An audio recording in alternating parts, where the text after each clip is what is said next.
Hi friends, Savitramma ಚಾನಲ್ಗೆ ಸ್ವಾಗತ.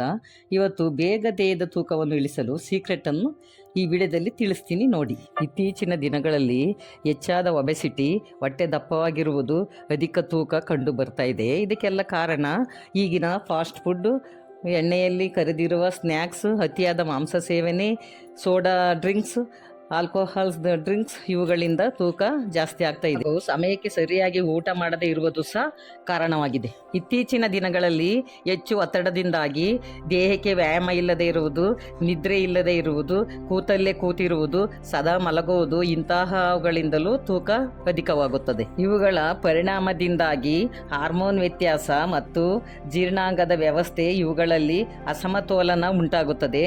ಹೈಪೋಥೈರಾಯ್ಡಿನ ಬಹಳ ಬೇಗ ತೂಕ ವೃದ್ಧಿಯಾಗುತ್ತದೆ ಮತ್ತು ಕಫ ವಿಕಾರದಿಂದ ಬೊಜ್ಜು ಜಾಸ್ತಿ ಆಗುತ್ತದೆ. ಇದಕ್ಕೆ ಕಾರಣ ಬೆಳಿಗ್ಗೆ ತಡವಾಗಿ ಹೇಳುವುದು, ರಾತ್ರಿ ತಡವಾಗಿ ಮಲಗುವುದು, ಹಗಲೊತ್ತಿನಲ್ಲೇ ನಿದ್ರೆ ಮಾಡುವುದು ಇವೆಲ್ಲ ಅಧಿಕ ತೂಕಕ್ಕೆ ಕಾರಣವಾಗಿದೆ. ಇವತ್ತಿನ ವಿಡಿಯೋದಲ್ಲಿ ಸ್ಲಿಮ್ ಆಗಿ ಮನೆಯಲ್ಲೇ ಸಿಗುವ ವಸ್ತುಗಳನ್ನು ಉಪಯೋಗಿಸಿಕೊಂಡು ಹೇಗೆ ಮನೆಯಲ್ಲೇ ಸಣ್ಣ ಆಗುವುದು ಅಥವಾ ಸ್ಲಿಮ್ ಆಗುವುದು ಅಂತ ಈ ವಿಡಿಯೋದಲ್ಲಿ ತಿಳಿಸ್ತೀನಿ. ಸ್ಕಿಪ್ ಮಾಡದೆ ನೋಡಿ. ಬೆಳಿಗ್ಗೆ ಅರ್ಧ ಲೀಟರ್ ನೀರಿಗೆ 1 ಚಿಟಿಕೆ ಉಪ್ಪನ್ನು ಸೇರಿಸಿಕೊಂಡು ಖಾಲಿ ಹೊಟ್ಟೆಯಲ್ಲಿ ಸೇವಿಸುವುದರಿಂದ, ಸೇವಿಸಿದ ನಂತರ 3/4 ಗಂಟೆ ಯಾವುದೇ ಆಹಾರವನ್ನು ತೆಗೆದುಕೊಳ್ಳಬಾರದು. ಇದೇ ರೀತಿ ಸಂಜೆಯೂ ಸಹಿತ ಅರ್ಧ ಲೀಟರ್ ಬಿಸಿ ನೀರಿಗೆ 1 ಚಿಟಿಕೆ ಉಪ್ಪನ್ನು ಹಾಕಿಕೊಂಡು ಸೇವಿಸುವುದರಿಂದ ತಿಂಗಳಲ್ಲಿ 2-3 kg ಕಡಿಮೆಯಾಗುವ ಸಾಧ್ಯತೆ ಇದೆ. ಎರಡನೇದಾಗಿ ಅಜ್ವಾನವನ್ನು ತೆಗೆದುಕೊಂಡು 2 ಚಮಚ ಅಜ್ವಾನವನ್ನು ಚೆನ್ನಾಗಿ ತೊಳೆದು ರಾತ್ರಿಯಲ್ಲಿ ನೀರಿನಲ್ಲಿ ನೆನೆಹಿಟ್ಟು ಬೆಳಿಗ್ಗೆ ಖಾಲಿ ಹೊಟ್ಟೆಯಲ್ಲಿ ಅದನ್ನು ಸೋಸಿ ಬೆಳಿಗ್ಗೆ ಖಾಲಿ ಹೊಟ್ಟೆಯಲ್ಲಿ ಪ್ರತಿದಿನ ಸೇವಿಸುವುದರಿಂದ ಹೆಚ್ಚಿನ ತೂಕ ಕಡಿಮೆಯಾಗುತ್ತದೆ. ಬೆಳಿಗ್ಗೆ ಖಾಲಿ ಹೊಟ್ಟೆಯಲ್ಲಿ ಅರ್ಧ ಲೀಟರ್ ಬಿಸಿ ನೀರನ್ನು ಕುಡಿದ ನಂತರ ಅರ್ಧ ಗಂಟೆ ಮೈ ಬೆವರುವರೆಗೆ ವಾಕ್ ಮಾಡಬೇಕು.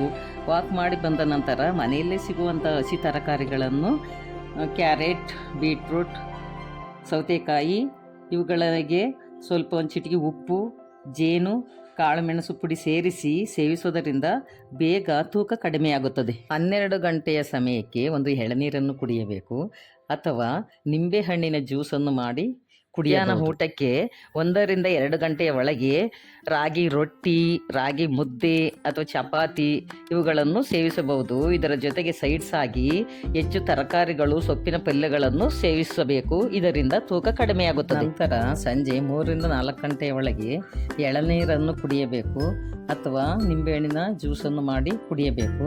ರಾತ್ರಿ ವೇಳೆಯಲ್ಲಿ ಊಟಕ್ಕಾಗಿ ರಾಗಿ ಮುದ್ದೆ, ಸಿರಿಧಾನ್ಯಗಳನ್ನು ಬಳಸಿ ಊಟ ತಯಾರಿಸಿಕೊಂಡು ತಿನ್ನಬಹುದು.